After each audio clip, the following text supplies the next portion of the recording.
Ekologiya vazirligi nazorat inspeksiyasi davlat inspektorlari hamda Ichki ishlar vazirligi, Milliy gvardiya va Toshkent shahrining prokuraturasi bilan birgalikda 2025-yil 15-mart kuni Ekologiya vazirining reyd buyrug'iga asosan hamkorlikda Toshkent shahri Olmazor tumanida joylashgan qush bozorida qo'shma reyd tadbirlari amalga oshirildi. Tabiatga mansub bo'lgan, tutqunlikda saqlash kerak bo'lmagan qushlarning oldi-sotishiga chek qo'yildi.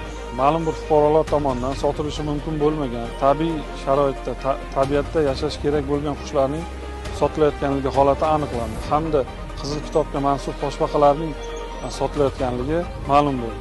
Barcha qushlar va Qizil kitobga mansub O'rta Osiyo toshbaqalari belgilangan tartibda davlat inspektorlari tomonidan olib qo'yilgan qushlar va hayvonlar belgilangan tartibda tabiatga qo'yib yuborish chora-tadbirlari amalga oshirildi. Bunda davlat inspektorlari tomonidan 1000 ga yaqin chumchuqsimonlarga mansub qushlar va 40 ga yaqin O'rta Osiyo toshbaqalari hamda 3 dona yirtqichsimonlar turkumiga mansub qushlar belgilangan tartibda olib qo'yilgan.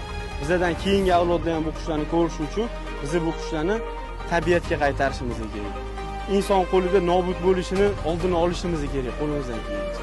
Bugun ham mana bozor hududiga tushganimda juda ham ko'p qushlarni tabiatga qaytarish uchun insonlarning qo'lidan ajratib olishgan ekan. Ularning ichida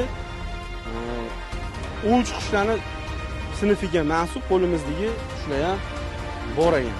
Shu sababdan bularni to'yintirib keyin tabiatga qaytaramiz.